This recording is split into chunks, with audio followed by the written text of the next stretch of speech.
नमस्कार। वीडियो की संख्या में देखते हैं एलटी ग्रेड शिक्षक भर्ती परीक्षा 2025 जो कि देखें उत्तर प्रदेश लोक सेवा आयोग द्वारा आयोजित 2025 की एक महत्वपूर्ण भर्ती है एलटी ग्रेड शिक्षक भर्ती परीक्षा 2025। और ये समसामयिक घटना चक्र की प्रस्तुति 2025 से इसमें देखें विशेष क्या है तो इसमें अध्यायवार विभाजित हल प्रश्न पत्र और तथ्यात्मक नोट्स शामिल हैं। आगे इसमें देखते हैं तो यह दिया गया है कि एलटी परीक्षा की दृष्टि में रखकर उत्तर प्रदेश लोक सेवा आयोग की शिक्षक भर्ती अन्य परीक्षाओं के प्रश्न पत्रों का इसमें समावेश होगा। साथ में इसमें जीआईसी परीक्षा के लिए भी समान रूप से उपयोगी है। अभी देखें इसकी वैकेंसी जारी कर दी गई लोक सेवा आयोग द्वारा। तो जीआईसी में जो लेक्चरर है इंटर कॉलेज में उसके लिए भी लेक्चर अति महत्वपूर्ण है। इन दोनों की परीक्षा योजना को देख लेते हैं। सबसे पहले एलटी ग्रेड की परीक्षा योजना को देख लें। पूर्व लेक्चर में हम इस पर चर्चा कर चुके हैं, इसलिए यहाँ पर चर्चा करने की आवश्यकता नहीं है। ध्यान यह देना है कि जो 150 प्रश्न हैं इसमें जो 150 प्रश्न होंगे उसमें 120 प्रश्न जो होंगे सब्जेक्ट के और 30 प्रश्न जीएस होंगे। इसी पर हम चर्चा करने जा रहे हैं। और जो आपका जीआईसी लेक्चरर का होगा उसमें उस पर हम चर्चा करेंगे। उसके नोटिफिकेशन और जो है सिलेबस दिया है वहाँ पर ध्यान दें तो 120 प्रश्न ही होंगे। यहाँ पर 150 प्रश्न है, वहाँ 120 प्रश्न होंगे, जिसमें 80 प्रश्न जो होगा आपका सब्जेक्ट से और 40 प्रश्न जीएस के होंगे। यहाँ 30 प्रश्न जीएस के और 40 प्रश्न जीएस के। तो उसके सिलेबस को भी आगे हम देखते हैं और यहाँ पर आप देख लें इसको। इसके बाद इसका मेंस का प्रोसेस ये है। मेंस में जैसे अपर पीटी का यानी अपर प्रवर अधीनस्थ सेवा चयन आयोग जो मुख्य परीक्षा कराता है वैसे इसका है। तो इसको आप देख लें एक बार, यानी यहाँ पर दिया गया है। इसके बाद सिलेबस को इसको देखें तो सिलेबस इसके अंतर्गत अनुक्रम का यह दिया गया है। सिलेबस के अंतर्गत सारी जानकारी इसमें देखिए महत्वपूर्ण लेक्चर बनाकर जो चैनल पर अपलोड कर दिए गए हैं। एक लेक्चर भारतीय संविधान पर, प्राचीन भारत के इतिहास पर भी एक लेक्चर बना के चैनल पर अपलोड कर दिया गया है। आधुनिक भारत के इतिहास पर भी एक लेक्चर बना के चैनल पर अपलोडेड है। भारत के भूगोल पर भी जो है एक लेक्चर बना के चैनल पर अपलोड कर दिया गया है। तो आप इस चैनल पर जाकर इस सारे लेक्चर को देख सकते हैं। यानी यूपी स्पेशल का भी एक लेक्चर बना के चैनल पर अपलोड कर दिया गया है। तो प्लीज़ आप इस चैनल को सब्सक्राइब करते हुए वीडियो को लाइक करते हुए सारे लेक्चर को इस चैनल पर जाकर देख सकते हैं, जो कि चैनल के प्लेलिस्ट में भी उपलब्ध हैं। तो आज एक लेक्चर मध्यकालीन भारत के इतिहास पर भी बनाते हैं, जो इसके लिए वेरी वेरी इंपॉर्टेंट हो सकता है। यानी ये लेक्चर देखें तो एलटी ग्रेड शिक्षक भर्ती परीक्षा 2025 के लिए तो इंपॉर्टेंट है। इसके अलावा जीआईसी लेक्चरर 2025 के लिए भी यह महत्वपूर्ण लेक्चर साबित हो सकता है। इसके अलावा देखें यूपीपीएससी द्वारा ही आयोजित अपर पीटी एग्जाम 2025 के लिए भी लेक्चर महत्वपूर्ण है। इसके अलावा आरओ री एग्जाम 2023 जिसका एग्जाम में मेंस होना है 120 प्रश्न जो होगा ऑब्जेक्टिव टाइप उसके लिए महत्वपूर्ण है पीट 2025 के लिए। इसके अलावा एसपीएससी राज्य लोक सेवा आयोग के अंतर्गत देखें तो 71वें BPSC PT exam MPC JPC RPC UPPSC साथ ही संघ लोक सेवा की परीक्षाओं के लिए भी लेक्चर अति महत्वपूर्ण हो सकता है। इसके अलावा एसएससी के लिए भी लेक्चर महत्वपूर्ण साबित हो सकता है। तो चलिए ज़्यादा भूमिका न बनाते हुए पहले सबसे इन दोनों को सिलेबस को देख लेते हैं। सिलेबस का मतलब यहाँ पर एलटी ग्रेड का सिलेबस और जीआईसी लेक्चर के सिलेबस को देख लेते हैं। तो एलटी ग्रेड का यहाँ नोटिफिकेशन दिया गया है आयोग द्वारा। इसमें देख सकते हैं कि इसमें जो सिलेबस है, सिलेबस पे चलते हैं। जो सिलेबस दिया है आयोग ने वहाँ पर इस चीज़ को देखते हैं कि जो 30 नंबर जो जीएस के होंगे यानी जनरल स्टडी के, उसमें जो आपका सिलेबस है उसको यहाँ देख लेते हैं। सिलेबस यहाँ दिया गया है। इसमें सामान्य अध्ययन पाठ्यक्रम यानी जो 30 प्रश्न जीएस के उसके पाठ्यक्रम देखें तो भारत का इतिहास और भारतीय राष्ट्रीय आंदोलन इसी टॉपिक को लेकर हम चल रहे हैं। आज मध्यकालीन भारत को इतिहास को देखेंगे, क्योंकि इसमें प्राचीन भारत का इतिहास और आधुनिक भारत पर एक लेक्चर बनाकर इस चैनल पर अपलोड कर दिए गए हैं। आज जो है मध्यकालीन भारत को देखेंगे। इसके अलावा देख सकते हैं दूसरी टॉपिक है, तीसरी टॉपिक, चौथी टॉपिक यह है। और इसमें देखें तो यह है 5वीं टॉपिक देख सकते हैं, 6वीं, 7वीं, 8वीं और 9वीं टॉपिक भी स्पेशल होगा। और ये सारे टॉपिक देखें तो अपर पीटी में भी इंपॉर्टेंट है। प्रवर अधीनस्थ सेवा परीक्षा का जो परीक्षा आयोजित कराएगा, कंडक्ट कराएगा आयोग, उसमें भी ये टॉपिक महत्वपूर्ण है। यानी यही टॉपिक दिया गया है। वहाँ 150 प्रश्न होंगे, यहाँ 30 ही प्रश्न इसमें जीएस के शामिल होंगे। चलिए इसमें देखते हैं जीआईसी लेक्चरर्स का भी नोटिफिकेशन देखें तो उत्तर प्रदेश लोक सेवा आयोग से देख सकते हैं नोटिफिकेशन यह है। ये सारी जानकारी इसके सिलेबस को देखते हैं जो जीएस का होगा। तो इसके सिलेबस को इसमें देखते हैं। इसका सिलेबस ये नोटिफिकेशन आप देख लें एक बार। इसमें नोटिफिकेशन जो दिया गया इसमें हम सिलेबस को देख लेते हैं, जीएस के सिलेबस को। तो यहाँ पर दिया गया इसमें देखें प्रवक्ता पुरुष महिला राजकीय इंटर कॉलेज प्रारंभिक परीक्षा हेतु परीक्षा योजना पाठ्यक्रम यहाँ देख सकते हैं। प्रारंभिक परीक्षा में समान अध्ययन वैकल्पिक विषय का एक प्रश्न पत्र होगा जो वस्तुनिष्ठ यानी ऑब्जेक्टिव वो बहुविकल्पी प्रकार का होगा। इसमें प्रश्नों की संख्या 120, वैकल्पिक विषय इसमें 80 होंगे और 40 प्रश्न जो होंगे जीएस सामान्य अध्ययन के होंगे, जो कुल 300 अंकों का होगा। समय 2 घंटे का दिया जाएगा। और सामान्य अध्ययन के अंतर्गत जो है जीएस के यहाँ पर पाठ्यक्रम दिया गया है सामान्य विज्ञान, भारत का इतिहास है। और ये देख सकते हैं इसमें टॉपिक 11 टॉपिक है। और भारतीय राष्ट्रीय आंदोलन, भारतीय राजतंत्र, अर्थव्यवस्था, संस्कृति, भारतीय कृषि, वाणिज्य एवं व्यापार, विश्व भूगोल तथा भारत का भूगोल एवं प्राकृतिक संसाधन, अधुनातन राष्ट्रीय अंतर्राष्ट्रीय महत्वपूर्ण की घटना है। यानी ये कह रहा है कि करंट अफेयर्स, नेशनल इंटरेस्ट है। समान बौद्धिक एवं तर्क रीजनिंग पूछेगा इसमें। उत्तर प्रदेश की शिक्षा, संस्कृति, कृषि, उद्योग, व्यापार एवं रहन सहन और सामाजिक प्रथाओं के संबंध में विस्तृत यानी यूपी स्पेशल होगा। प्रारंभिक गणित 8वीं स्तर तक का, जिसमें अंकगणित, बीजगणित और रेखागणित है। पारिस्थितिकी एवं पर्यावरण ये टॉपिक शामिल है। तो ये टॉपिक देख सकते हैं। टॉपिक भी एलटी ग्रेड और अपर पीटी में भी महत्वपूर्ण है। वैकल्पिक विषय यहाँ पर दिया गया है। मेंस का प्रोसेस थोड़ा डिटेल में होगा। इसमें देख सकते हैं जो मेंस है इसमें प्रथम प्रश्न पत्र, द्वितीय प्रश्न पत्र होगा, और जबकि एलटी में केवल एक ही प्रश्न पत्र था वहाँ पर। और यहाँ प्रथम द्वितीय प्रश्न पत्र में डिवाइड होगा। समान हिंदी और निबंध के रूप में परंपरागत रिटेन होगा, और समय 2 घंटा 100 नंबर का। द्वितीय प्रश्न वैकल्पिक विषय का होगा, समय 3 घंटा, ये 300 पूर्णांक होगा। यहाँ पाठ्यक्रम समान हिंदी, जो समान हिंदी और निबंध उसके पाठ्यक्रम यहाँ दिए गए। हिंदी के देख सकते हैं, निबंध के यहाँ दिया गया। ऑप्शनल यानी द्वितीय प्रश्न पत्र होगा। इसमें यह प्रोसेस जो दिया गया है, यह प्रोसेस जो है एलटी के मेंस में जो द्वितीय प्रश्न पत्र है वैसे ही इसमें होगा। यानी इसमें डिस्ट्रीब्यूशन प्रश्नों का अलग अलग है। उसमें हमने देखा 20 प्रश्न तो यहाँ भी होंगे, लेकिन यहाँ सेक्शन ए, ब और श में डिवाइड है। इसमें 5 प्रश्न होंगे सेक्शन अ में। इसके शब्दों की सीमा देखें तो 250 और प्रत्येक प्रश्न 25 अंक का होगा। ब के अंतर्गत 5 प्रश्न लघु उत्तरीय प्रश्न होंगे, इसकी सीमा भी 150 इसमें है। इसमें 250 सेक्शन, ये 15 अंक का होगा प्रत्येक प्रश्न। और श जो है इसमें 10 प्रश्न अति लघु उत्तरीय होंगे, और इसमें शब्द सीमा जो है 50, प्रत्येक प्रश्न 10 अंक का होगा। चलिए मध्यकालीन भारत के इतिहास को इसमें देखते हैं। तो यहाँ पर इसके दाहिने तरफ देखें तो परीक्षा उपयोगी दृष्टि से जिसमें महत्वपूर्ण प्रश्न अब तक पूछे गए हैं वहाँ कलेक्शन है, और यहाँ पर जो इसका जो है मध्यकालीन भारत के इतिहास पर जो जानकारी है दी गई है समसामयिक घटना चक्र के नोट्स के माध्यम से, वो समझने का प्रयास करते हैं मध्यकालीन भारत के इतिहास को। तो चलिए इसमें देखते हैं, यह ध्यान दें। तो यहाँ पर देख सकते हैं मध्यकालीन भारत के इतिहास में भारत पर मुस्लिम आक्रमण से शुरुआत होता है मध्यकालीन भारत के इतिहास इस लेक्चर में, यानी इस नोट्स में। हजरत मोहम्मद साहब के बारे में देखें तो इनका जन्म 570 ईस्वी मक्का में होता है। इनकी मृत्यु 632 ईस्वी में होती है। यानी कहने का आशय हुआ कि इसमें हजरत मोहम्मद या पैगंबर जो मोहम्मद साहब हैं उनका जन्म 570 ईस्वी मक्का में होता है, और मृत्यु इनको 632 ईस्वी में होती है। यहीं से जो है मुस्लिम जो धर्म है या संप्रदाय की शुरुआत होती है। और भारत में मुस्लिम आक्रमण तभी होते हैं क्योंकि बगैर इनके मुस्लिम धर्म का कोई मतलब ही नहीं है। तो इनका जन्म होता है और यह उस पैगंबर होते हैं। तो इसके बाद मुस्लिम संप्रदाय या जो मुस्लिम धर्म प्रकाश में आता है, इसके बाद भारत पर आक्रमण करते हैं। आक्रमण करने का मतलब क्या होता है? इनका लूट करना होता है, क्योंकि जहाँ पर कुछ नहीं रहेगा, मक्का मदीना क्या रेगिस्तान है, जहाँ पर कुछ नहीं होगा, वो जो होगा अपनी भूख प्यास के लिए वो दूसरे को लूटेंगे या फिर आक्रमण करेंगे या फिर व्यापार करेंगे। तो व्यापार करने की क्षमता नहीं थी तो ये लूटेंगे ही, जाहिर सी बात है।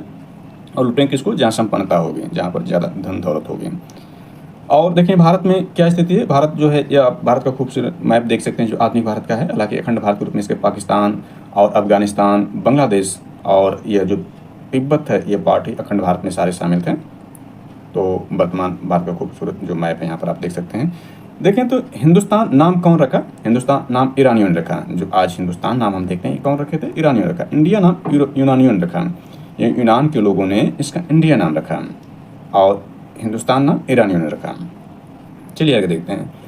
अरबों का सिंध पर आक्रमण, यानी जो अरबवासी थे वो सिंध पर आक्रमण। सिंध का मतलब जो सिंध क्षेत्र देखें तो ये पाकिस्तान में है, लेकिन अखंड भारत के रूप में वो शामिल था पाकिस्तान, क्योंकि पाकिस्तान कोई अलग देखें तो अंग्रेज़ों की यह बहुत बड़ी डिवाइड एंड रूल्स के रूप में जो भारत को इसका भुगतान करना पड़ा। यहाँ पर वो भी आए थे 150 वर्ष तक व्यापार के रूप में शासन, व्यापारी के रूप में यहाँ पर व्यापार किए। इसके बाद यहाँ की परिस्थितियों का लाभ उठाते 200 वर्ष तक शासन करने में सफल, और जाते जाते भारत को अपूर्णीय क्षति के रूप में पाकिस्तान जैसा एक नासूर देकर गया, जो कि देखें तो न तो खुद अपना विकास कर पा रहा, न तो पड़ोसियों को, स्पेशली भारत के जो विकास में हमेशा बाधा उत्पन्न करने का प्रयास करता है। हालांकि उस सफल तो नहीं होता, लेकिन बाधा उत्पन्न करने का प्रयास तो अवश्य करता है जो भारत के विरोधी उनसे मिल करके। वो चाहता तो भारत के साथ मिलकर के अपना कुछ का उत्थान कर सकता था। वो दूसरे के भरोसे जो करता है उससे और उसका नुकसान ही होता है। यानी अमन और शांति बना करके अपने जो कॉमन यहाँ की समस्याएं हैं, भूखमरी, गरीबी, बेरोजगारी, इसको दूर करके ये जो बहुत शक्तिशाली राष्ट्र बन सकते हैं दोनों के दोनों। हालांकि भारत जो है अग्रसर है, अपनी आज़ादी के समय वर्षगांठ तक भारत विकसित राष्ट्र में होने की प्रबल संभावना रखता है और कर भी लेगा। लेकिन पाकिस्तान की स्थिति जो है वहाँ संवैधानिक जो हमेशा संवैधानिक अड़चन उत्पन्न होती रहती है, तो संविधान के हिसाब से वो कार्य नहीं कर पाते हैं। वहाँ तानाशाही हमेशा बना रहता है, और वहाँ आज भी जो है प्रचंड गरीबी, भुखमरी और बेरोजगारी बनी हुई है। तो वहाँ की सरकार को जो है अपने लोगों पर ध्यान देना चाहिए, न कि कुछ लोगों के उकसाने से जो है वो अपने पड़ोसी देशों पर जो है वह उकसाव वाली कार्रवाई करे।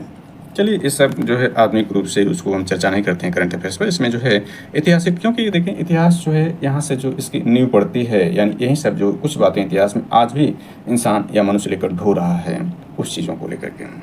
वो चाहे तो अच्छी चीज़ों को अपने जीवन में शामिल कर ले, और निगेटिव चीज़ों को, नकारात्मक चीज़ों को जो है समाप्त करके वो विकास कर सकता है। तो चलिए इसमें देखते हैं। 712 ईस्वी में देवल पर विजय प्राप्त करता है, यानी 7 अरबों का सिंध आक्रमण में अरब क्या करते हैं? सबसे पहले 712 ईस्वी में देवल पर विजय प्राप्त करते हैं। प्रमुख कारण क्या था? हिंद महासागर में बंदरगाह खोज, समुद्री डाकुओं की समस्या। यानी प्रमुख कारण में हिंद महासागर में बंदरगाह की खोज हो चुकी थी और समुद्री डाकुओं की समस्या उत्पन्न हुई थी। तत्कालिक कारण में देखें तो ये आपका बनता है समुद्री डाकुओं द्वारा अरब व्यापारियों पर हमला था, जहाजों पर कब्जा, यानी समुद्री जो डाकू थे यानी जो दस्यु थे या समुद्र में थे, अरब व्यापारियों पर हमला करके उनके जहाजों पर कब्जा कर लेते थे। अब इसमें देखते हैं अरबों के विजय के कारण क्या रहे। अरबों की बेहतर अश्वसेना, यानी अरबों की जो थी वो बेहतर अश्वसेना यानी घुड़सवार जो सेना थे बेहतर थे। दाहिर के प्रति आंतरिक विश्वासघात, यानी जो सिंध का राजा दाहिर था उसके आंतरिक विश्वासघात से लोग अक्सर पराजित होते हैं। अरबों की बेहतर तीरंदाज सेना, अरबों की जो बेहतर तीरंदाज सेना थे सिंध के राजा दाहिर से, अश्व सेना में भी थे और तीरंदाज सेना भी बेहतर थे। परिणाम इसका क्या हुआ, राजनीतिक देख सकते हैं परिणाम और सांस्कृतिक परिणाम। राजनीतिक परिणाम, सिंध एक रणनीतिक क्षेत्र था, यानी सिंध एक स्ट्रेटेजिक जोन था जिस पर अरबों का कब्जा हुआ। सांस्कृतिक रूप से देखें तो भारत में इस्लाम धर्म का बीजारोपण हुआ, यहीं से देखें भारत में इस्लाम धर्म का बीजारोपण हुआ। भारतीय ग्रंथों का अरबी भाषा में अनुवाद हुआ। भारतीय जो ग्रंथ हैं रामायण महाभारत या वेद पुराण इत्यादि जो ग्रंथ हैं वे जो है अरबी भाषा में अनुवाद किए जाने शुरू हुए। इसके परिणाम स्वरूप नोट देखें, इतिहासकार स्टैनले लेवनपूल अरबों के सिंध पर आक्रमण की घटना को महत्वहीन मानते हैं। यानी कौन से इतिहासकार हैं, स्टैनले लेवनपूल हैं, जो अरबों के सिंध पर आक्रमण की घटना क्या मानते हैं, महत्वहीन मानते हैं, महत्व नहीं देते हैं। चलिए आगे इसमें देखते हैं तो मोहम्मद बिन कासिम के बारे में देख लेते हैं। मोहम्मद बिन कासिम ये देखें 712 ईस्वी प्रथम सफल मुस्लिम आक्रमण करता है। मोहम्मद कासिम 712 आप देख सकते हैं 712 इसमें देवल को विजय प्राप्त करता है। तो विजय कौन प्राप्त करता है, यह मोहम्मद बिन कासिम ही है, क्योंकि यहाँ पर कंबाइंड रूप से अरब लिख दिया है, लेकिन अरब में पहला अरबवासी देखें तो मोहम्मद बिन कासिम ही होता है जो 712 ईस्वी पर प्रथम सफल मुस्लिम आक्रमण करता है। कहाँ पर, दाहिर, और किसको विजय प्राप्त करता है, देवल पर विजय प्राप्त करता है। 712 ईस्वी में ही सिंध को विजित करने वाला मुस्लिम आक्रमणकारी है, यानी 712 ईस्वी में सिंध को विजित करने वाला मुस्लिम आक्रमणकारी कौन है, मोहम्मद बिन कासिम ही है।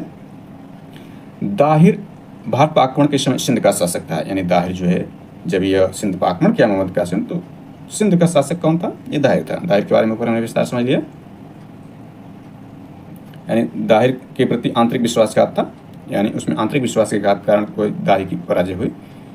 और हमने तुम्हें इसमें देख लिया यह मोहम्मद बिन कासिम के बारे में देख लिया। अब इसमें देखते हैं दाहिर में, यहाँ देख सकते हैं दाहिर क्या है, सिंध क्षेत्र का अंतिम हिंदू यानी ब्राह्मण शासक था। दाहिर क्या है, सिंध क्षेत्र का अंतिम हिंदू शासक यानी ब्राह्मण शासक था।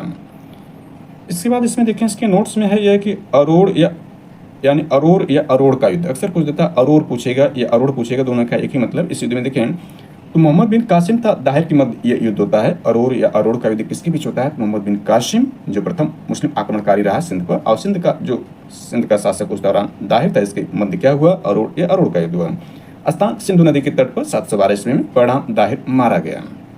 यानी इस सारी घटनाक्रम जितना हम ये देख रहे हैं इसमें यह युद्ध अरोड़ या अरोड़ युद्ध का ही परिणाम, ये सारी चीज़ें इसमें शामिल हैं, जो कि मोहम्मद बिन कासिम यानी प्रथम मुस्लिम आक्रमणकारी और अंतिम जो हिंदू शासक दाहिर था, इसके बीच ये युद्ध हुआ था अरोड़ या अरोड़ का युद्ध। परिणाम क्या हुआ, इसमें दाहिर मारा गया। इसके बाद देखें दूसरा जो आक्रमणकारी मुस्लिम होता है वह मोहम्मद गजनवी होता है। मोहम्मद कासिम के बाद मोहम्मद गजनवी। इसके परिचय में देखें तो गजनी का शासक 958 ईस्वी बना, यानी गजनी का शासक क्या बना, 958 ईस्वी बना। शिक्षित सुसभ्य था, यानी शिक्षित था और सुसभ्य भी था। विद्वानों और इतिहासकारों का संरक्षक था। संस्कृत मुद्रा लेख युक्त चांदी के सिक्के जारी किए। इंपॉर्टेंट है, किसने क्या किया, संस्कृत में लिखा हुआ चांदी के सिक्के जारी किया था। कौन, यही महमूद गजनवी। इंपॉर्टेंट है, इसको आप नोटिस पॉइंट के रूप में रखें। इसके अंतर्गत ये प्रश्न पूछा जा सकता है कि कौन सा जो मुस्लिम शासक शिक्षित और सुसभ्य था, तो यह है। विद्वानों कलाकारों का संरक्षण कौन करता था, तो यही है। और कौन जो है संस्कृत मुद्रा लेख युक्त चांदी के सिक्के जारी किया, तो यही आपको बनेगा। अब इसमें जो है मेन फैक्ट यानी एग्जाम में पूछे गए प्रश्नों को भी देख लेते हैं। यानी अभी तक हमने जो नोट कलेक्शन देखा, अब इसमें जो एग्जाम में पूछे गए प्रश्न यानी परीक्षा उपयोगी दृष्टि को भी समझ लेते हैं। तो आपका यह बनेगा कि हिंद यानी भारत, हिंद मीन्स भारत की जनता के संदर्भ में हिंदू शब्द का सर्वप्रथम प्रयोग किया गया था अरबों द्वारा। यानी हिंदू शब्द जो है वो हिंद महासागर से बना है। यानी देखें तो भारत एकमात्र देश है विश्व में जिसके नाम पर महासागर का नाम है इंडियन ओशन। तो ये हिंदू शब्द जो है, यह शब्द सर्वप्रथम किसने दिया था, अरबों द्वारा दिया गया था। और भारत पर आक्रमण कौन किया मुस्लिम आक्रमणकारियों में, अरबों द्वारा ही किया गया था। मोहम्मद बिन कासिम के नेतृत्व में अरबों को सिंध पर आक्रमण करने के लिए भेजा था। यानी मोहम्मद बिन कासिम के नेतृत्व में अरबों को सिंध पर आक्रमण करने के लिए भेजा था। कौन भेजा था, इराक के हाकिम अल हज्जाज ने। यानी इराक का उस दौरान हाकिम अल हज्जाज जो था, इसने मोहम्मद बिन कासिम के नेतृत्व में अरबों को सिंध पर आक्रमण करने के लिए भेजा था। यानी ये खुद नहीं आए थे बल्कि कोई भेजा था। भेजने वाला कौन था, इसको आप देख सकते हैं। वह प्रमुख फारसी ग्रंथ जिसमें अरबों द्वारा सिंध विजय की जानकारी मिलती है चचनामा है। यानी ये क्या है, फारसी ग्रंथ है जिसमें अरबों द्वारा सिंध विजय की जानकारी मिलती है चचनामा में। इसमें चचनामा के लेखक देख लेते हैं। सबसे पहले चचनामा जो दिया गया है, यानी वो प्रमुख फारसी ग्रंथ जिसमें अरबों द्वारा सिंध विजय की जानकारी चचनामा दी गई, इसके लेखक महत्वपूर्ण है। तो इसके लेखक अबी बकर कूफी हैं, जिनको अली कूफी के नाम से भी जानते हैं, यानी अली बकर कूफी जो इसके राइटर या लेखक हैं। गजनी वंश का संस्थापक अलब्द-इन था। इंपॉर्टेंट है, इसको नोटेड पॉइंट रखें। गजनी वंश का अन्य नाम क्या है, यानी गजनी वंश के अन्य नाम यामनी वंश के नाम से भी जानते हैं, जिसका संस्थापक अलब्द-इन था। गजनी को अपनी राजधानी बनाया था, यही जो संस्थापक था अलब्द-इन, इसने गजनी को राजधानी बनाया था, गजनी वंश का जो संस्थापक रहा, और इसको यामनी वंश के नाम से जानते हैं। सर हेनरी एलियट के अनुसार महमूद गजनवी ने भारत पर आक्रमण कितनी बार किया था? 17 बार आक्रमण किया था। महमूद गजनवी के आक्रमणों का उद्देश्य भारत में अस्थायी मुस्लिम शासन की स्थापना करना नहीं था, बल्कि मात्र लूटपाट करना था।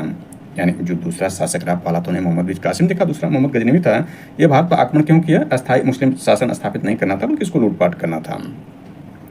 महमूद गजनवी को यामिन, यानी महमूद गजनवी को यामिन उद्दौला तथा आमिन उल मिल्लाह की उपाधि प्रदान की।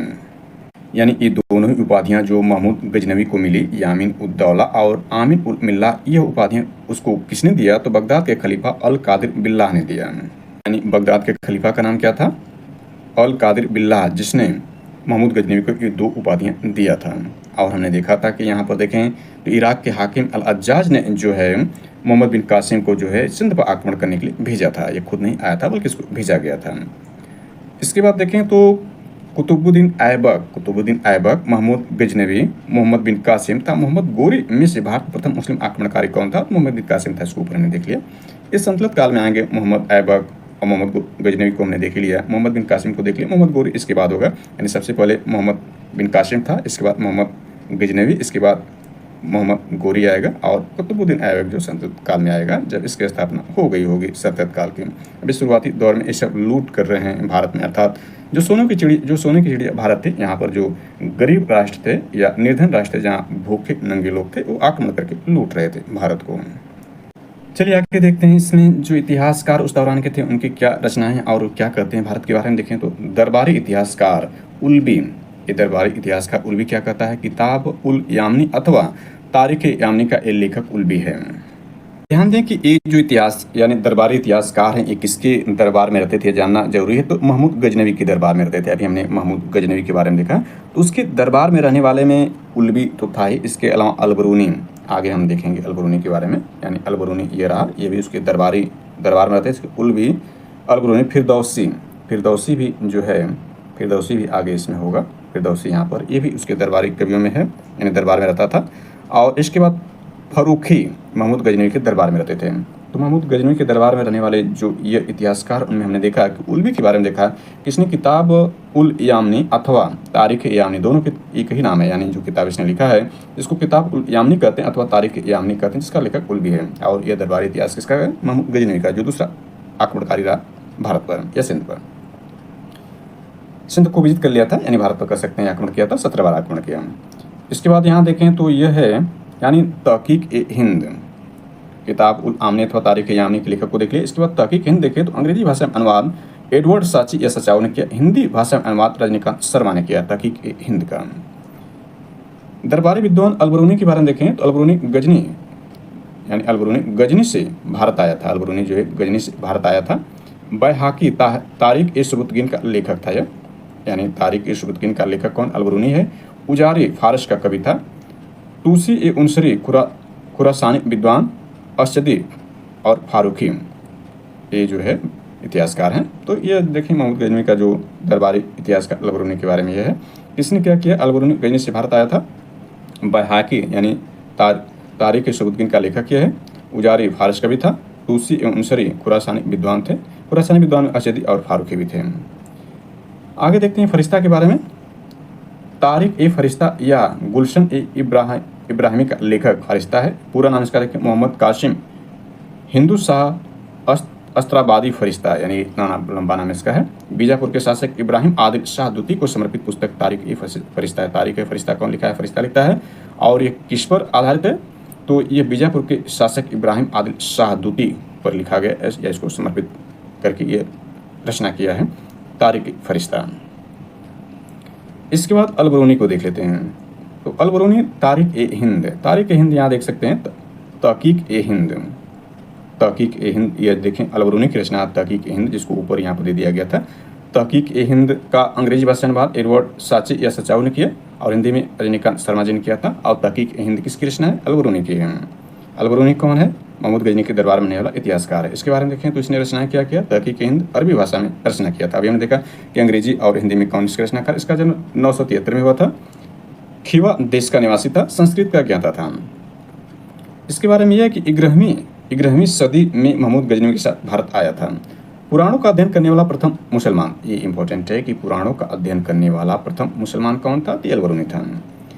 इतिहासकार के साथ साथ, यानी ये ध्यान रखना है कि इतिहासकार के साथ साथ खगोल विज्ञान, भूगोल, तर्कशास्त्र, औषधि विज्ञान, गणित, धर्म और धर्मशास्त्र का ज्ञाता था। अक्सर यहाँ पूछता है कि अलबरूनी क्या था? अलबरूनी क्या था? इतिहासकार के साथ साथ खगोल विज्ञान का भी ज्ञान था, यानी 1 2 3 4 5 6 7, यानी 7 जो है वो विषयों का ज्ञाता था, यानी ये काफ़ी विद्वान था और इसीलिए ये पुराणों का अध्ययन करने वाला प्रथम मुसलमान बना था। और मोहम्मद गजनवी के साथ भारत आया था और ये उसके दरबारी इतिहासकारों में मोहम्मद गजनवी के शामिल था अलबरूनी।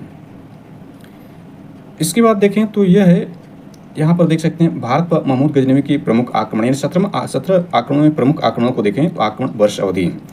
तो प्रथम आक्रमण देखें तो यह आपका शुरू जो होता है, इसका प्रथम आक्रमण देखें तो जयपाल आक्रमण करता है 1001 ईस्वी में, पहला आक्रमण इसका देख सकते हैं।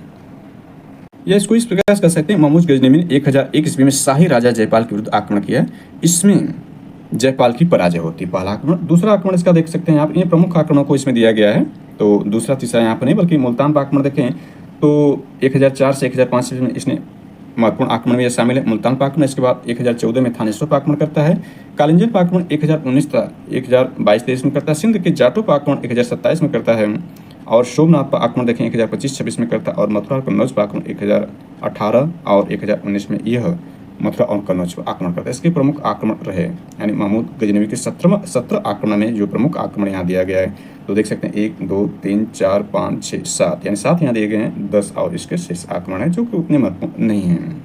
तो इस प्रकार से देखें ये 1001 में जो आक्रमण किया था इसका प्रथम नहीं था, बल्कि ये द्वितीय आक्रमण, क्योंकि महत्वपूर्ण रूप से इसमें देखें इसका प्रथम आक्रमण जो महमूद गजनवी ने भारत पर प्रथम आक्रमण 1000 ईस्वी में, यानी इसने 1000 ईस्वी से ही आक्रमण करना शुरू कर दिया था। तो भारत पर प्रथम आक्रमण 1000 ईस्वी में किया था। पेशावर के कुछ भागों पर अधिकार करके वो अपने देश लौट गया था। इसके बाद इसमें देख सकते हैं महमूद गजनवी का भारत पर आक्रमण देखें तो महमूद गजनवी का भारत पर आक्रमण देखें तो 999 से 1027 ईस्वी तक कुल 17 बार आक्रमण किया। 1027 ईस्वी का मतलब आप देख सकते हैं, 1027 का मतलब आखिरी आक्रमण यह रहा, 1027 में आक्रमण करता है और 999 में यह प्रथम आक्रमण करता है। लेकिन यह जो है 1000 ईस्वी में इसका आक्रमण जो है भारत पर आक्रमण करता है, पेशावर कुछ भागों को अधिकार करके वो भारत पर यानी भारत से लौट जाता है। उद्देश्य इसका मुख्यतः लूटपाट करना था। 1026 ईस्वी सोमनाथ मंदिर को लूटा इसने, यानी 1025 और 1025-26 में क्या किया इसने? सोमनाथ के मंदिर को लूटा। यहाँ देख सकते हैं सोमनाथ पर आक्रमण किया। 1019-20 ईस्वी में इसने क्या किया? चंदेलों पर प्रथम आक्रमण किया। तत्कालीन शासक यानी चंदेलों में उस दौरान शासक कौन था? विद्याधर था। अपने वंश का सर्वाधिक शक्तिशाली शासक के विद्याधर था चंदेलों में, जिस पर 1019-20 में जो है महमूद गजनवी ने 19-20 में देख सकते हैं 19-20 में जो है यह आक्रमण करता है चंदेलों पर। इसके बाद फिरदौसी के बारे में देख लें। यह भी देखें दरबारी इतिहासकार रहा महमूद गजनवी का। शाहनामा का लेखक ये फिरदौसी है। महमूद गजनवी के दरबार का प्रसिद्ध विद्वान कवि, उपाधि पूर्व का तोमर, यानी फिरदौसी को उपाधि क्या दिया था इसने? पूर्व का तोमर नहीं बल्कि होमर है, पूर्व का होमर इसको कहा गया फिरदौसी को, जो कि शाहनामा का लेखक रहा। आगे इसमें देख लेते हैं मोहम्मद गोरी के आक्रमण के समय प्रमुख भारतीय राज्य उनके शासक कौन थे? तो राज्य यहाँ दिया गया है और यहाँ पर देख सकते हैं, यानी राज्य में सबसे पहले देखें तो पंजाब, जिसकी राजधानी लाहौर थी। शासक उस दौरान खुसरो मलिक गजनवी वंश का अंतिम शासक था। यानी यहाँ देख सकते हैं मोहम्मद गोरी के आक्रमण के समय प्रमुख भारतीय राज्य उनके शासक कौन थे? तो यहाँ पर देख सकते हैं उस दौरान जो है पंजाब राज्य था, जिसकी राजधानी लाहौर थी। शासक खुसरो मलिक गजनवी वंश का अंतिम शासक यह रहा। इसके बाद सिंध देखें तो सिंध जो राज्य है इसका शासक सुम्र जाति के मुस्लिम थे। इसके बाद राज्य मुल्तान देखें तो यहाँ का शासक जो है कर्माथी जाति के मुस्लिम थे। राज्य गुजरात व काठियावाड़ देखें तो यहाँ का शासक जो है मूल राजदूती, जिसको भीम सेकंड के नाम जानते हैं, राजधानी अहिलवाड़ या पाटन थे। ये वेरी इंपॉर्टेंट है। इसके बाद राज्य में देखें तो दिल्ली व अजमेर, यहाँ का शासक पृथ्वीराज द्वितीय।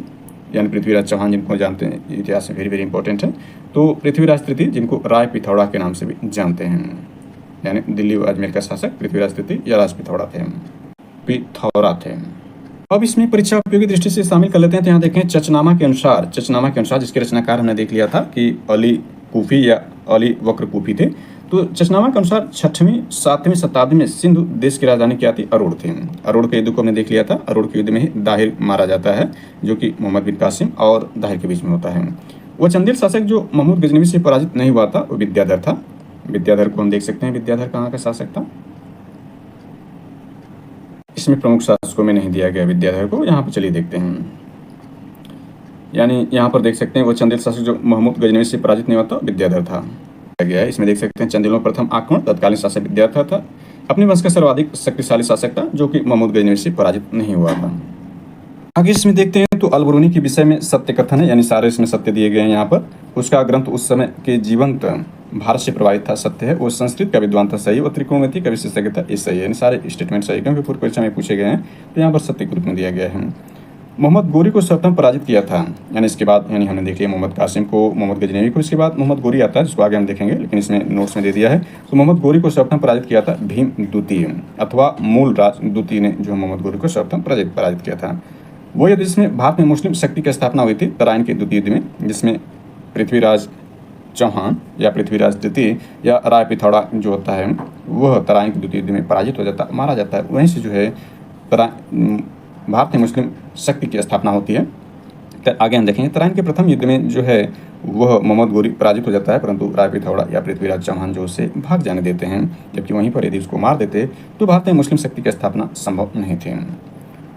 भारत पर आक्रमण करने वाले व्यक्तियों का सही क्रम देखें तो सबसे पहले इसमें महमूद गजनवी, मोहम्मद गोरी, फिर चंगेज खां, फिर तैमूर। सबसे पहले तो मोहम्मद कासिम रहा, लेकिन प्रश्न में ये पूछा गया होगा तो इसमें सबसे पहले मोहम्मद गजनवी करता है, फिर मोहम्मद गोरी, फिर चंगेज खां, फिर तैमूर भारत पर आक्रमण करते हैं। भारत में मोहम्मद गोरी ने प्रथम एकता प्रदान किया था कुतुबुद्दीन ऐबक जो उसका गुलाम था, जो कि यह जो है देखें तो सल्तनत बन की स्थापना करता है भारत में। आगे इसको हम देखेंगे। तो यह भारत में मोहम्मद गोरी ने प्रथम एकता किसको प्रदान किया था? ये इसका गुलाम था मोहम्मद ऐबक, इसको प्रदान किया था। बिहार में तुर्क सत्ता का वास्तविक संस्थापक कौन रहा? तो इब्न बख्तियार खिलजी रहा, जो कि एक लुटेरा था। नालंदा विश्वविद्यालय को ध्वस्त किया था इब्न बख्तियार खिलजी। बिहार में तुर्क सत्ता का वास्तविक संस्थापक। भारत पर तुर्की आक्रमण के विषय में कथन सत्य है, यानी सारे सत्य इसमें दिए गए। तुर्की आक्रमण के विषय में सत्य क्या है? भारत पर तुर्की आक्रमण सफल हुए, सही है। उत्तर भारत में राजनीतिक एकता नहीं थी, ये भी सही है। राजनीतिक एकता रही होती तो तुर्की आक्रमण सफल नहीं हुआ था। इससे तुर्की क्या कोई भी आक्रमण, सिंध इत्यादि अरबों का आक्रमण भी सफल नहीं हुआ था। भारत में राजनीतिक एकता उस दौरान नहीं थे। अब इसमें तीसरा महत्वपूर्ण आक्रमणकारी, यानी हमने देख लिया मोहम्मद कासिम को, मोहम्मद गजनवी को, तीसरा महत्वपूर्ण आक्रमणकारी जो मोहम्मद गोरी बनता है। तो इसके बारे में देख सकते हैं। मोहम्मद गोरी यहाँ पर जो है देखें तो प्रथम आक्रमण 1175 ईस्वी में मुल्तान पर करता है। सिक्के देखें तो एक तरफ देवी लक्ष्मी की आकृति, दूसरी तरफ अरबी में कलमा खुदा हुआ था। इसके सिक्के वेरी वेरी इंपॉर्टेंट अक्सर से पूछा जाता है कि कौन वह मुस्लिम शासक था जिसके एक तरफ देवी लक्ष्मी की आकृति बनी हुई थी और दूसरी तरफ अरबी में कलमा खुदा हुआ था। ये मोहम्मद गोरी का सिक्का था। प्रमुख विजय के अंतर्गत देखें तो इसने पंजाब विजय, पेशावर विजय और सिंध विजय प्राप्त किया था। चंदावर का युद्ध देखें तो चंदावर का युद्ध यह रहा कि मोहम्मद गोरी तक कन्नौज के शासक जयचंद के मध्य मोहम्मद गोरी की ओर से सैन्य नेतृत्व कुतुबुद्दीन ऐबक यानी उसका गुलाम कुतुबुद्दीन ऐबक द्वारा परिणाम जयचंद की पराजय होती है। जयचंद यही गद्दार है जो कि आमंत्रित करता है पृथ्वीराज चौहान या राय पिथौड़ा के विरुद्ध इसको युद्ध करने के लिए। तो यह जो है तराइन के प्रथम अद्वितीय युद्ध होने के बाद चंदावर का युद्ध होता है। तो यहाँ पर यह दिया गया प्रथम द्वितीय युद्ध होगा। इसमें आगे देखें तो 1178 में गुजरात पर आक्रमण करता है, यानी 1178 में क्या करता है? गुजरात पर आक्रमण करता है। भारतीय शासक मूल राज सेकंड या भीम सेकंड था। इस आक्रमण के समय नायका देवी ने सैन्य नेतृत्व किया था। आबू पर्वत के निकट युद्ध मोहम्मद गोरी की भारत में प्रथम पराजय यही होती है। यानी इंपॉर्टेंट एग्जाम पूछा जाता है कि मोहम्मद गोरी को भारत में प्रथम पराजय के रूप में कौन पराजित किया था? तो मूल राज सेकंड या भीम सेकंड किया था, जो गुजरात का शासक था उस समय। यानी इस आक्रमण में नायका कौन थे? यानी मूलराज सेकंड या भीम सेकंड की जो नायका सैन्य नेतृत्व कर रहे थे वो नायका देवी कर रहे थे। और ये किस पर हुआ था ये युद्ध? तो अबू पर्वत के निकट हुआ था। इसके बाद तराइन के प्रथम अद्वितीय युद्ध आते हैं। तो तराइन का प्रथम युद्ध अक्सर यहाँ पूछता है। 1191 में तराइन का प्रथम युद्ध मोहम्मद गोरी बना पृथ्वीराज चौहान, परिणाम मोहम्मद गोरी की पराजय होती है इसमें और वो भाग जाता है और पृथ्वीराज चौहान उसे भाग जाने देते हैं। परिणाम स्वरूप द्वितीय युद्ध करता है और उसमें पराजित करके पृथ्वीराज चौहान को मार देता है। यानी 1192 में तराइन का द्वितीय युद्ध होता है। मोहम्मद गोरी बनाम पृथ्वीराज चौहान, परिणाम पृथ्वीराज चौहान परास्त होते हैं। भारत में मुस्लिम शक्ति की स्थापना का मार्ग प्रशस्त होता है। इसी के परिणाम स्वरूप जो ये चंदावर के युद्ध जो गद्दार होता है जयचंद, इसको पुनः मार देता है। चंदावर के युद्ध में मोहम्मद गोरी जयचंद को पराजित कर देता है। सह नेतृत्व कुतुबुद्दीन ऐबक करता है। इसके बाद यहाँ पर देख सकते हैं मोहम्मद गोरी में देखें तो अंतिम अभियान 1206 ईस्वी में खोखरों के विरुद्ध इसने किया। मोहम्मद गोरी के 3 उत्तराधिकारी थे, यानी मोहम्मद गोरी के 3 उत्तराधिकारी। कुतुबुद्दीन ऐबक गुलाम वंश का स्थापना करता है भारत में। नसरुद्दीन कुबाचा ये सिंध पर शासन बनता है। ताजुद्दीन यलदौदी एक गजनी चला जाता है, गंजी का शासक बनता है। तो यहीं से देखें मोहम्मद गोरी से यहीं से जो आपका कुतुबुद्दीन ऐबक सल्तनत काल की स्टार्ट होती है भारत में, जो है सल्तनत वंश गुलाम वंश की स्थापना एक करता है। इसके बाद देखें तो इख्तियारुद्दीन मोहम्मद बिन बख्तियार खिलजी के बारे में देखें तो बिहार विजय और बंगाल विजय करता है। बिहार पर आक्रमण करता है, राजधानी उदंतीपुर को कब्जा कर लेता है, नालंदा और विक्रमशिला विश्वविद्यालय को नष्ट करता है। यह इख्तियारुद्दीन मोहम्मद बिन बख्तियार खिलजी। बंगाल के विजय के रूप में देखिए बंगाल पर आक्रमण करता है, लखनऊ राजधानी घोषित करता है। तत्कालीन शासक लक्ष्मण सेन था, उस वक्त सेन वंश का शासक था, जिसको हमने देख लिया था, इंपॉर्टेंट था। ये देखें तो 22 दिसंबर 2024 को आयोजित जो अपर पीटी एग्जाम था उसमें सेन शासकों क्रम पूछा था। सबसे आखिरी में लक्ष्मण सेन था।